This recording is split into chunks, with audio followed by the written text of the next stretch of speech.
Welcome to Penugonda times news కు స్వాగతం సుస్వాగతం. వైఎస్ఆర్ కడప జిల్లా బ్రహ్మంగారి మఠం మండలం ముడమాల మరియు గుండాపురం గ్రామమునకు చెందిన ఇద్దరు యువకులను ఈ నెల 5వ తేదీన ముక్కుపల్చలారని ఇద్దరు మాదిగ కులానికి చెందిన యువకులు అనుమానాస్పదంగా మృతి చెందినట్టుగా జిల్లా వ్యాప్తంగా అనుకున్నప్పటికీ పాలకవర్గం గాని ప్రతిపక్ష పార్టీ గాని ఆ కుటుంబాన్ని సందర్శించిన పాపాన పోలేదు అన్నారు.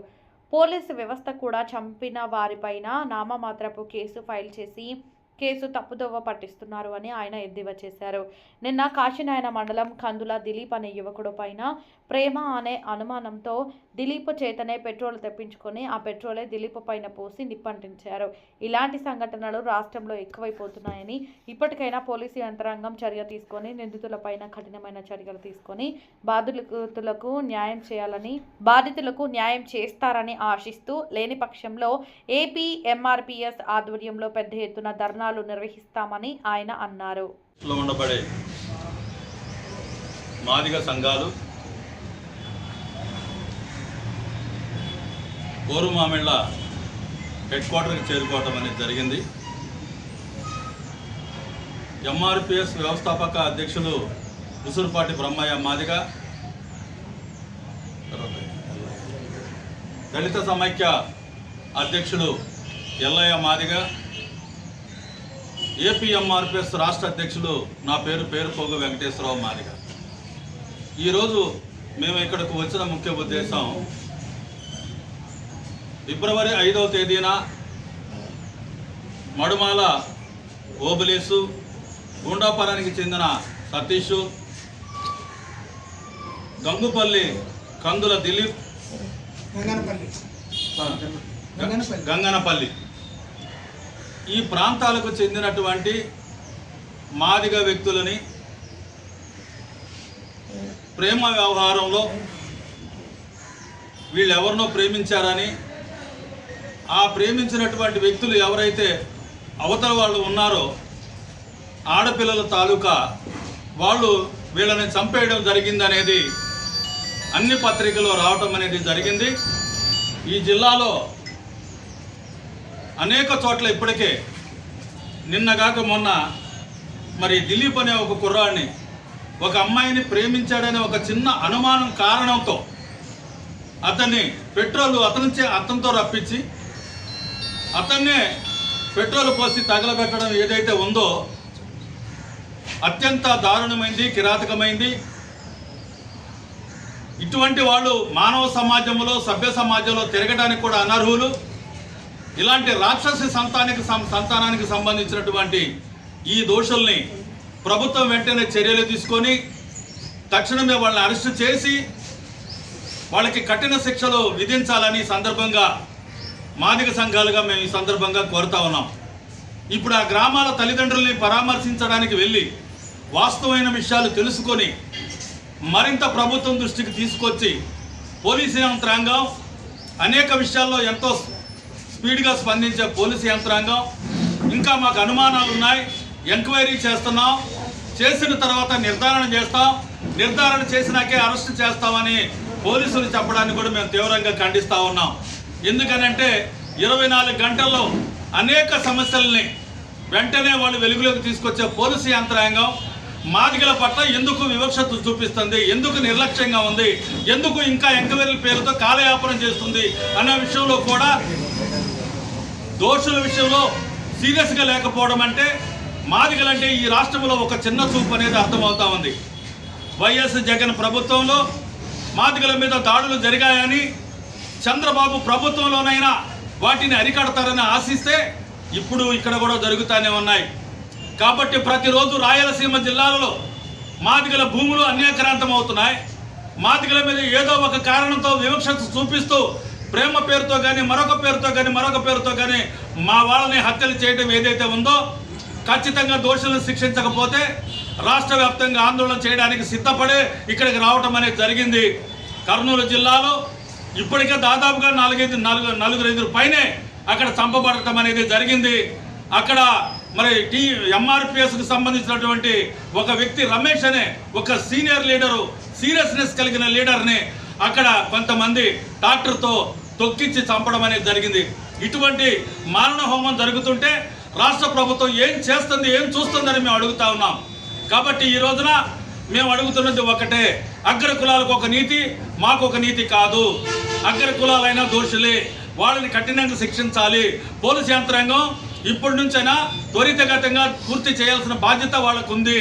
లేదంటే రాష్ట్ర వ్యాప్తంగా చలో మేము బ్రహ్మంగారి మఠానికి పిలుపునివ్వడానికి కూడా వెనకాడబోమని సందర్భంగా మేము తెలియజేస్తూ, అదేవిధంగా మేము ఆ గ్రామానికి పోయి వచ్చిన తర్వాత మా సంఘాలు మొత్తం కూర్చొని భవిష్యత్ కార్యాచరణ ప్రకటిస్తామని సందర్భంగా తెలియజేస్తాం. ఈరోజు ఆంధ్రప్రదేశ్లో ఎక్కడ చూసినా దాడులు, హత్యలు, అత్యాచారాలు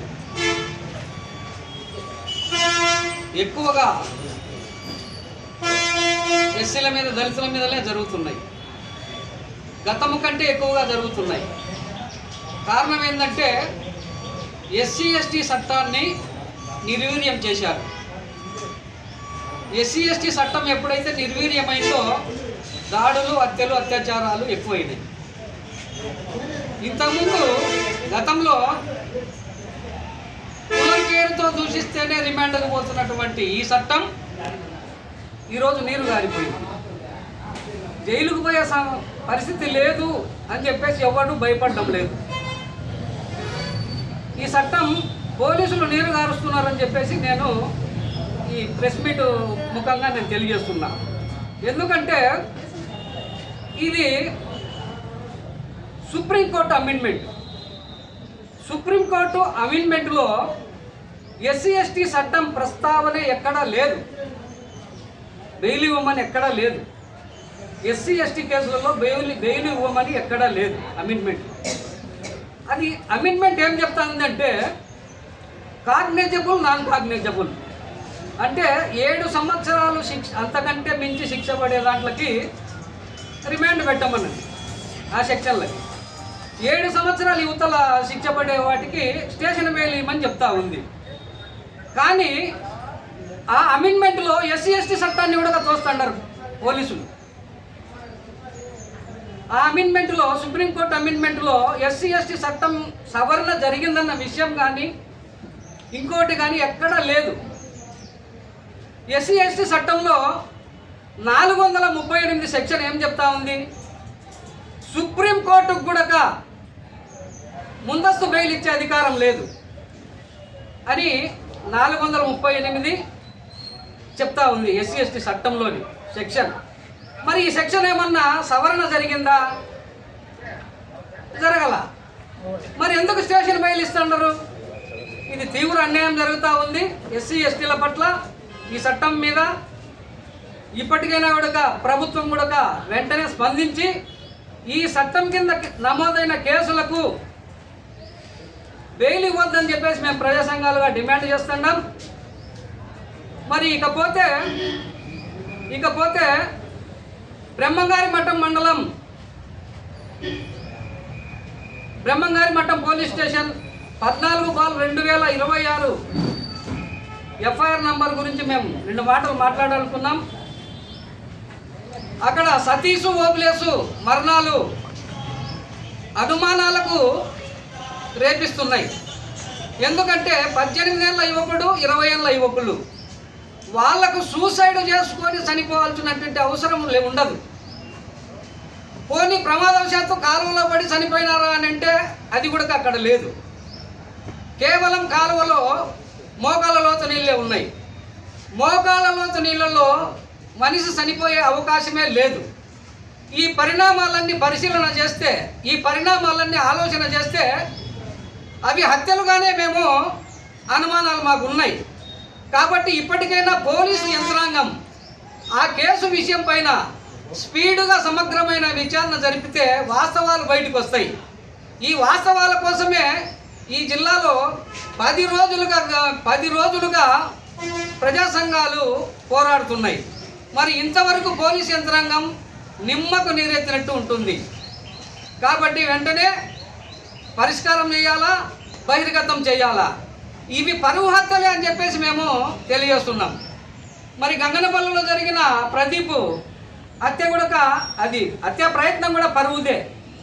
మరి అక్కడ 2 యువకుల్ని కూడా ముడమాల గ్రామంలో జరిగినటువంటి 2 యువకుల్ని కూడా పరువు సంబంధించినవి అని చెప్పేసి మాకు అనుమానం ఉంది. ఈ ప్రజా సంఘాల అనుమానాలని తీర్చాల్సిన బాధ్యత జిల్లా పోలీస్ యంత్రాంగానికి ఉందని చెప్పేసి కూడా తెలియజేస్తూ వెంటనే ఈ బహిర్గతం చేసి దోషులను రిమాండ్కి పంపాలని తెలియజేస్తూ ఈ మఠం మండలంలో జరిగినటువంటి జంట హత్యలుగా భావిస్తున్న సతీష్ ఓబ్లేస్ మరణానికి గల కారణాలని ప్రభుత్వము పోలీస్ యంత్రాంగము సత్వరమే నిర్ధారించి దోషులను అరెస్ట్ చేయాలని, అదేవిధంగా నిన్న జరిగినటువంటి దిలీప్ మృతిపై కూడా పోలీస్ యంత్రాంగం తక్షణమే చర్యలు చేపట్టాలని ఈరోజు మాదిగ సంఘాలుగా నేను అన్న ఆంధ్రప్రదేశ్ మాదిగ రిజర్వేషన్ పోరాట సమితి రాష్ట్ర అధ్యక్షులు పేరుప వెంకటేశ్వరరావు అన్న ఎల్లన్న, అదేవిధంగా స్థానిక ఎంఆర్పిఎస్ నాయకత్వం కూడా ఇక్కడికి రావడం జరిగింది. అయితే ఈ క్రమంలో ఒక్కసారి రాష్ట్రంలో ఉండబడినటువంటి పరిస్థితులను మనం గమనిస్తే దళితుల మాన ప్రాణాలని కాపాడటంలో పోలీస్ యంత్రాంగం ప్రభుత్వం విఫలమయ్యాయనేది స్పష్టంగా అర్థమవుతూ ఉంది. కారణం ఏదైనా సతీష్ ఓబ్లేసు చనిపోవడానికి గల కారణం ఘటన జరిగి నేటికి 20 రోజులు అవుతున్న పోలీసులకు నిర్ధారణకు రాలేదు అనడం అంటే ఆ మరణాలకు ఉండబడినటువంటి ఆంతర్యాన్ని ప్రజలు ప్రభుత్వ యంత్రాంగం గమనించాల్సిన అవసరం ఉంది. అదేవిధంగా దిలీప్ మరణానికి కారణం డెలివరీ బాయ్ ఉండబడిన దిలీప్ తరచూ ఇంటికెళ్ళి వాళ్ళిచ్చిన ఆర్డర్ని ఇచ్చే క్రమంలో ఆ కుటుంబంలో ఉండబడిన మహిళలతో అక్రమ సంబంధం ఉందేమోనని చెప్పి అనుమానంతో తన ద్వారానే పెట్రోల్ తెచ్చి తనదానే తగలబెట్టడం అనేది నాకు తెలిసి రాష్ట్ర చరిత్రలో ఇంతకన్నా దుర్మార్గమైన విషయం ఇంకోటి ఉండదన్న విషయం కూడా అర్థమవుతుంది. అయితే ఈ క్రమంలో ఒక్కసారి రాయలసీమ ప్రాంతాన్ని మొత్తాన్ని కానీ మనం గమనిస్తే రాయలసీమ ప్రాంతంలో మాదిగ సమాజం అధికంగా ఉంటుంది. రాయలసీమలో మాదిగలు ఎక్కువ అనేటువంటి వాదన ఉంది. మరి రాయలసీమలో మాదిగలు ఎక్కువ అనే వాదన ఉంది. ఇదే రాయలసీమలో మాదిగలుగా ఉండబడినటువంటి వాళ్ళు ఈ ప్రభుత్వం ఏర్పాటుకి ఎంతో కృషి చేసిన విషయాన్ని కూడా మేము గుర్తు చేస్తూ ఉన్నాం. కానీ ఎందుకో ఈ రాష్ట్ర ప్రభుత్వం పనిగట్టుకొని, లేకుంటే ఈ రాష్ట్ర ప్రభుత్వం అధికారంలో వచ్చిన తర్వాత పనిగట్టుకొని మాదిగల మీద అత్యాచారాలు జరుగుతున్నాయా అనడానికి ఆలోచించడానికి కూడా ఎలాంటి సందేహం లేదని కూడా స్పష్టంగా అర్థమవుతూ ఉంది. అనంతపురం జిల్లాలో 14 సంవత్సరాల అమ్మాయిని 14 మంది 14 రోజుల పాటు అత్యాచారం చేస్తే ఆ ఘటనలో ఇంతవరకు దోషులకు కఠినమైన శిక్షలు పడిన సందర్భం లేదు. అదే అగ్రకులాల అమ్మాయిలకు అత్యాచారం జరిగితే ఆ అత్యాచారం చేస్తున్న ఎన్కౌంటర్ చేయడం, వాళ్ళ పేరు మీద చట్టాలు తేవడం, నిర్భయ చట్టం, దిశ లాంటి చట్టాలు తీసుకురావడం కూడా మనం చరిత్ర చూస్తూ ఉన్నాం. ఇకపోతే కర్నూలు జిల్లాకు వస్తే టిఎం రమేష్ మాదిగా ఒక బోయ మహిళకు అండగా నిలబడ్డాడని, ఆ బోయ మహిళకి న్యాయం చేయడం కోసం నిలబడ్డాడని కక్ష పెంచుకోబడినటువంటి వాళ్ళు అక్కడ రమేష్ మాదిగని చంపారు. అది గత నెల 31వ తారీఖున జరిగింది. నిన్న అదే కర్నూలు జిల్లాలో మందులోకి నీళ్లు తేలేదని, వాటర్ బాటిల్ తెచ్చివ్వలేదని చెప్పని ఒక మాదిగ యువకుడు అక్కడ ఉండబడినటువంటి బెస్త యువకులు అడిగితే నేను తెచ్చివ్వనని అతను వెళ్ళిపోతే ఎందుకు మా బాబాయిని బెదిరిస్తున్నారు అని చెప్పని ఆయనకు సంబంధించిన అన్న కొడుకులు అడిగితే ఆ అన్న కొడుకులను మళ్ళీ ఆటోలో పోయి మారణాయుధాలతోటి దారుణంగా కర్నూలులో చెప్పిన చరిత్ర కనపడతా ఉంది. వీటితో పాటు అక్కడ ఉండబడిన చెప్పగిరి లక్ష్మీనారాయణ కూడా అయ్యా నాకు ప్రాణహాని ఉంది, నాకు రక్షణ కల్పించండి అని హోంమంత్రి దగ్గర నుంచి, ఎస్పీ దగ్గర నుంచి, కలెక్టర్ దగ్గర నుంచి స్థానిక డీఎస్పీ దగ్గర కలిసినప్పటికీ కూడా ఆయనకు రక్షణ కల్పించలేకపోయారు, ఆయన చంపడం జరిగింది. అదేవిధంగా సంజయరావు కూడా అదే జరిగింది. సంజయరావు కూడా నాకు హాని ఉందని చెప్పినా కూడా సంజయరావు ప్రాణాన్ని కాపాడలేకపోయింది. అంటే జానికమ్మని అత్యాచారం చేసి చంపిన చరిత్ర అక్కడ కనపడతా ఉంది. అంటే ఒక మాటలో చెప్పాలంటే ఇలా రాయలసీమలో చూసుకుంటే అనంతపురంలో మొదలైనటువంటి అత్యాచార పరంపర అది కర్నూలులో దాదాపు 4-5 హత్యలు జరగడానికి దోహదపడింది. అదేవిధంగా నిన్న హత్య జరగడానికి దోహదపడింది. ఈ రోజు అది కడపకు చేరింది. కడపలో కూడా సతీష్ ఓబులేసుల మరణాలు కూడా మనకి స్పష్టంగా కనపడుతున్నాయి. నిన్నగా జరిగిన సంఘటనలో కూడా దిలీప్ మరణం మనకి కళ్ళ ముందు కనపడతా ఉంది. అంటే ఒక మాటలో చెప్పాలంటే ఈ రాష్ట్రంలో దళితులని ప్రత్యేకంగా మాదిగలని చంపిన